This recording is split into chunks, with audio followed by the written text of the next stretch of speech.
Mass Effect is a space opera. It's one of the most powerful pieces of fiction that I've seen in my lifetime. It's shot like a movie, it feels like a movie. It's like a lucid dream. Man, they going to these new planets and they finding different aliens and they shooting them in the ass, bam! You know, I'm on it, man. I like that.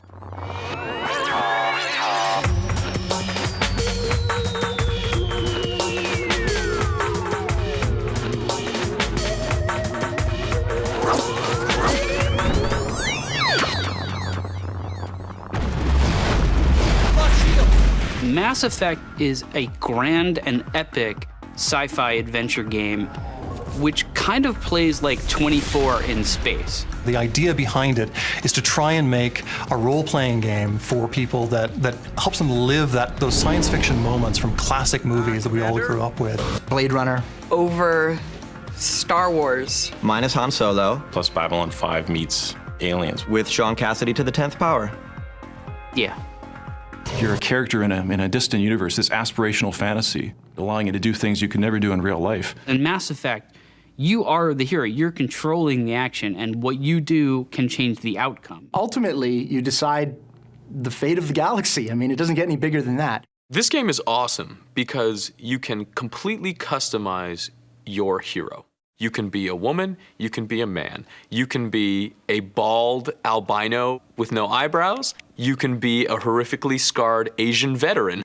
You have many choices of character. It's very exciting, and it will affect your choices in the game. The backstory gives you building blocks in which to build your character up, but the choices and how that character develops throughout this Mass Effect story really depends on you. As you play Commander Shepard, you basically encounter several people that will join up with your squad throughout the game if you choose to have them. It's the ultimate role-playing game. It's kind of a combination of everything you've seen in role-playing games, but also in third-person shooters, combined into one. We wanted to put it on a next-generation console, Xbox 360, and just push everything to the next level. You literally can just pull out a gun and just run at the enemy with guns blazing, or you can take a more subtle approach. Let's not do anything we're all going to regret. You can play it like a chess player. You can play it like, say, a Halo player. You have biotic powers that you can use where you can influence the physical world using energy attacks, lifting things, sabotaging things with your mind. And then there's, your gun. You can shoot aliens in the face. That's fun. Look out! You gotta, be on your toes. You check it, he behind you shooting you in the ass. I'm like, man, I'm supposed to shoot you in the ass. Well, he just shot me in the ass, and my ass is on fire because the thing's like it's hot. And it's burning, and the guy, you can tell the guy's hurting, and you can see a hole in his ass. And I'm like, oh, come on now. I'm joking about the hole in the ass, but. When you play the game and when you see the universe, you just want more. You want to learn more about it, and it's incredibly immersive. It feels like a universe that you don't want to leave. It feels like a universe you want to continue to adventure in. There's a galaxy and planets and side quests and all these different things. There are so many planets that you can just land on and go explore, even if you're doing nothing related to the main story of the game. It's just so huge. You're exploring the entire universe, and you're making all the decisions. It's freaking sweet. Everyone who plays the game will have a different experience because it's not a game, it's a piece of interactive fiction that shapes itself to how you want to play the game. You, human, you the one they call Shepard? Is there a problem? You are actually involved in your character's progression, and your choices shape the ending. This is an unscheduled arrival. I need your credentials. All you need to know is I have more credentials than you. You get to be the actor and the director of your own interactive fiction. Movies are very stagnant. You cannot yell up at the actor on the screen and say, hey, move over to the left, there's an alien coming. This is like a brand new way of video gaming and storytelling. It's different, it's thinking, and it's outthinking you. I think part of the fun of playing those games when we were younger is you didn't have to think that much. It was like throwing a rock through the window. But now the window throws rocks back at you and it hides and turns into things. There are these interesting moral situations in the game. Issues of sacrifice and torture and all these these deep problems where there's not really a right answer. Is it okay to dispose of one person? Is it okay to dispose of a colony of people? Is it okay to dispose of hundreds of people? Is it okay to commit genocide? These are difficult questions, and the answers are not obvious. All right, everybody, hang on.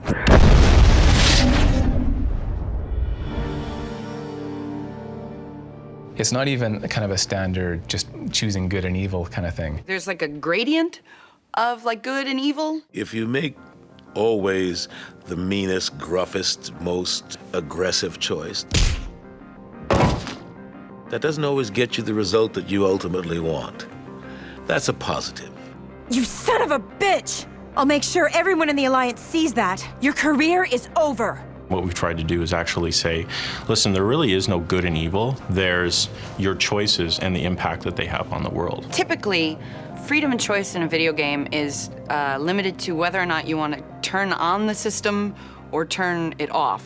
These games are not mindless anymore. If you've got something to say, just say it. Your people are still newcomers, Shepard. The galaxy can be a very dangerous place. Is the Alliance truly ready for this? Choice is the most important thing. It's about giving the player as much choice as possible across all aspects of gameplay.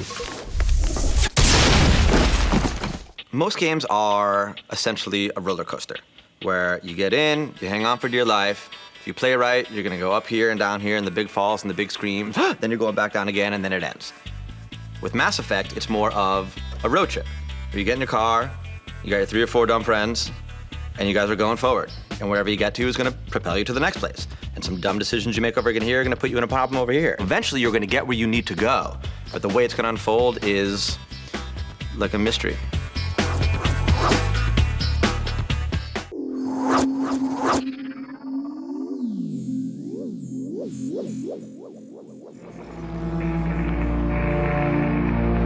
Normandy, do you copy? We're under attack! Incoming transmission from Novaria. Normandy! Are you there? Repeat, requesting immediate aid! Please! Please! I think what makes a great video game story is what makes a good movie story, is what makes a good novel. You need great heroes faced with extraordinary circumstance, and they rise to meet that because the faith of others hangs in the balance, and they're not afraid to ultimately sacrifice themselves. What makes for good science fiction is a healthy blend of head game and old school storytelling. One of the original goals for Mass Effect was to make a believable science fiction story for grown-ups. The science fiction is really, really good in this game. We've built up this whole history of all the different races that you'll meet, all the different alien species that you'll meet. We've built in detailed character backgrounds for everybody you meet in the game. We've built up a whole political system. It's really this sort of attention to detail and the depth that make Mass Effect what it is. Before we actually set out and did the story, we wanted to create a place where you could tell a lot of stories. That was the most important thing. What really gets me in this game is the fact that you can explore the universe. It's so Star Trek-y. It's awesome. In Mass Effect, players get to enter this beautiful universe we've created, and then they get to shape it. You are Commander Shepard. You're an elite military agent with the Systems Alliance. That's humanity's military branch as they sort of go out and explore and expand into space. Shepard is a classic hero. You are a Spectre. Spectres are this sort of galactic agency that is tasked with keeping peace across the galaxy through any means necessary. You know, they're sort of like the James Bonds of the future. In the game, humanity has just joined the intergalactic community, if you will. It's like we were just joining the Federation in Star Trek. The humans are the peons. They're the newbies. Nobody really knows what they're capable of. Nobody really likes them. And the alien races are all kind of judging you to see, you know, do we trust these guys? Are they going to be helpful? Are they going to be dangerous? Do we have to go to war with them? You can't just ignore a rogue Spectre. I demand action. You don't get to make demands of a council ambassador. So it's really up to the player to kind of decide what Commander Shepard becomes, because you are the symbol of humanity as a whole. At its core, Mass Effect is all about man's fear of machines becoming too smart and becoming sentient. And I could not agree more wholeheartedly, because I have a coffee pot that turns off after 30 minutes if I forget to turn it off. And that scares the shit out of me. Commander Shepard's kind of like a detective. He's a little bit like Deckard from Blade Runner because he is in pursuit of an evil artificial intelligence. We are under attack, taking heavy casualties. I repeat, heavy casualties. You're deciding where you're going to go in the galaxy and what you're going to do to try and expose the rogue Spectre agent that seems to know a little bit more about this stuff than you do. Saren is like a cat dragon with really long ears, and he's kind of got a pout. I think he's kind of got like really sad lips. He's like Garfield, only gray. Saren is a Turian. He's an alien species, and he is basically the top Spectre agent in the galaxy. Saren is a... There, I said it. In the game, he's basically gone rogue. He's turned against everything he believes in. And as you play through the game, you start to find out there's reasons for why he's done this. Saren is really an anti-hero. He's not a cardboard cutout, villain that I have to hate. You may disagree fundamentally with what he's trying to do, but you can sympathize with his plight. If we make ourselves useful, think how many lives can be spared. He's actually gathered a machine army. The Geth are kind of a ubiquitous enemy in Mass Effect. Overpowering artificial intelligence that are gonna come and destroy everything and have no soul. Set the charges, destroy the entire colony. Leave no evidence that we were here. I think it's gonna really shock players when they see what the Geth can do to human beings. In most games, you find that the vibe is the only good alien is a dead alien. But in Mass Effect, they actually put you in a situation where there's a lot of aliens that may have something to offer you. You're a bounty hunter. What do you get out of going after Saren? I'm not in this for the money. I want to be where the action is. The most powerful moments in the game are those moments where it's not you talking to another human, it's you talking to other races about things in the galaxy and how you see things from different perspectives. You will excuse me if I don't stand up. I have no time to entertain refugees from that urban blight called Earth. There's a lot of depth here. There's more than just, a blue alien. They've got this whole history and this whole culture. If you would speak to him as a fellow soldier, I believe he will listen to you and let the matter be.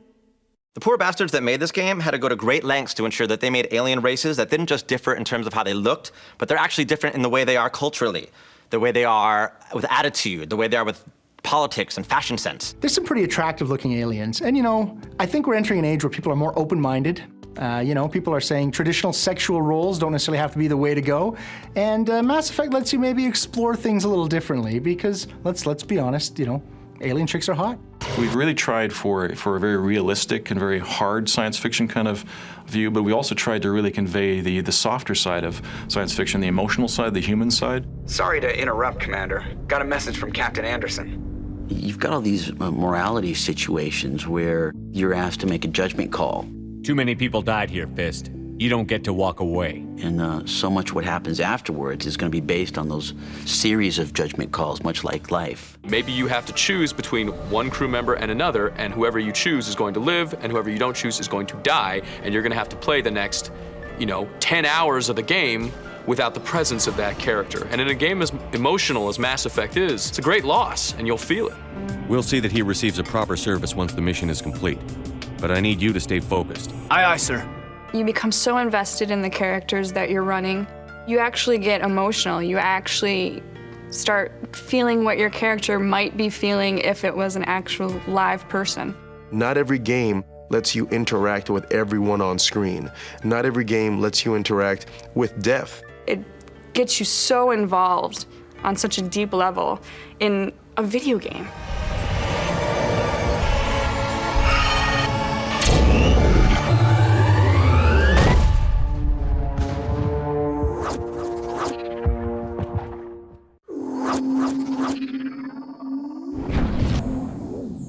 Can I just nerd for a second?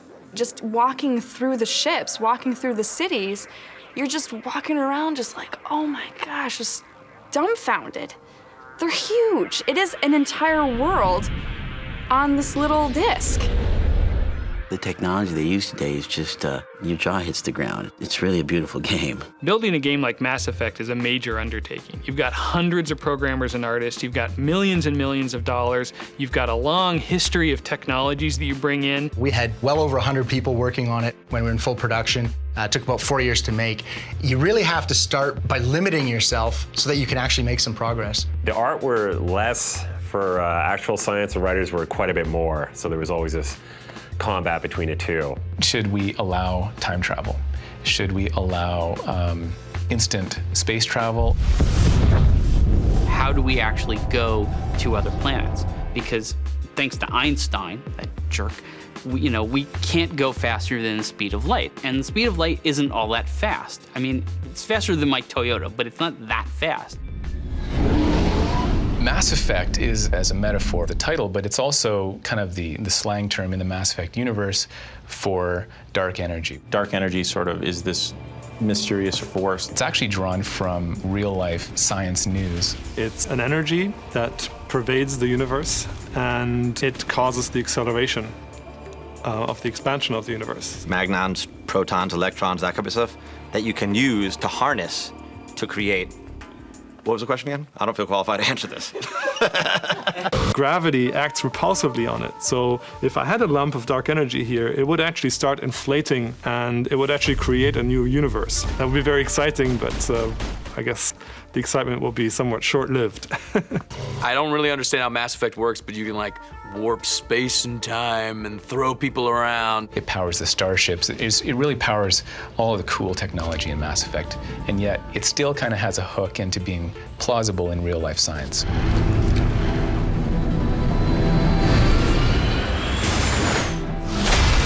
The technology they use seems realistic for the setting. It doesn't seem sort of fantastic and like, oh, now we have a thing that turns monkeys into ice cream. BioWare has really carved out a niche as, I think, probably the best developer in the world of role-playing games. Citadel business. We got a Council Spectre aboard. At BioWare, we've been working on this kind of game for a long time, and it's been an evolution. We've finally been able to take everything we've learned from our previous games, and we've really kind of pushed that to a whole other level. It's finally a next-gen game. It's taking that hardware that we've been promised and promised and promised, and like really, truly utilizing it. Mass Effect is a really high-impact system, and each one of the components that we use is really high fidelity. You've got all this stuff in the game. You have the exploration and the story and the action shooter, and you're modding weapons and you're changing armor, and yet you get inside and play the game, and you don't feel like you're wrestling with any of that. It's just fun. That's really what the essence of Mass Effect is. You always have something great to do. You don't taste sugar and egg and water and milk. You taste cake. One of the things that Mass Effect does really, really well is they make the characters very believable. They sit there and they turn and they watch you walk, and you don't even have to interact with them. They're reacting to you. You say something mean to a character and they look back at you with sort of a sullen look. You've done something. That's storytelling. You don't have to have this big, long discussion around it. You can pull in the camera really tight to take a look at the smallest emotions that on the characters' faces. You don't have to have a lot of words. You can sometimes just have a tilt of a head or a raised eyebrow that really convey as much as hundreds of words can convey in other games. There's little tells that people give off, little movements of the eyes, little things that they do that actually you have to catch, and that actually gives you a clue into something else.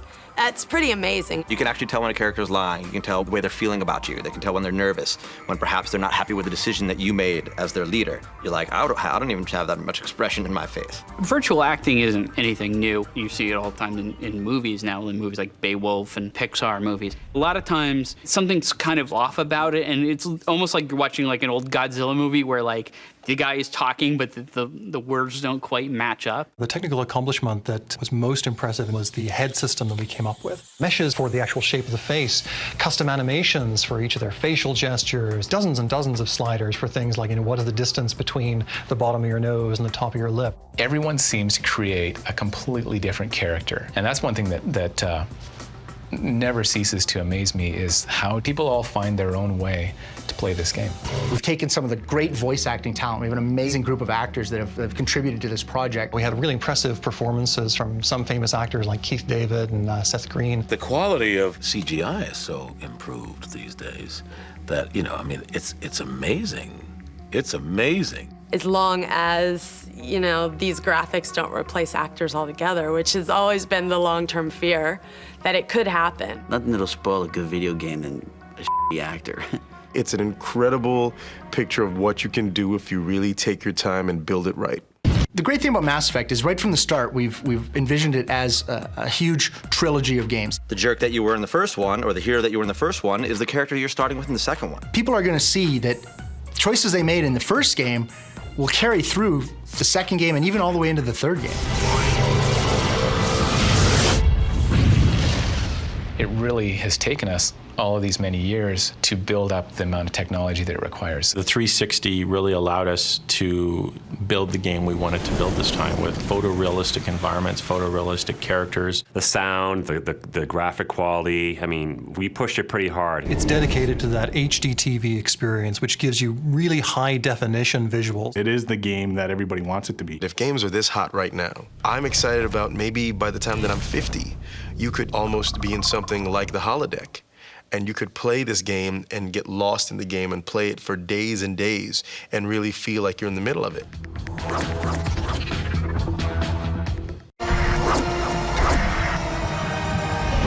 You have been given a great gift, the experience of an entire people. It will take time for your mind to process this information. I think a lot of people are going to play this game not once, but 3, 4 times just to see how things would have gone differently. You can change it every time you play. It's like a brand new game every time. This is 1,000 games in one game. I think we've taken all these elements and combined them to really make an experience that is really the pinnacle of interactive storytelling and immersion in gameplay. I can't wait till people play this game and play through it so I can talk to them about what they did in the game and also what the choices were that they made. I could see this game sucking up part of my life. So if I don't make any movies for the next couple of years, you'll know why. Lost in space.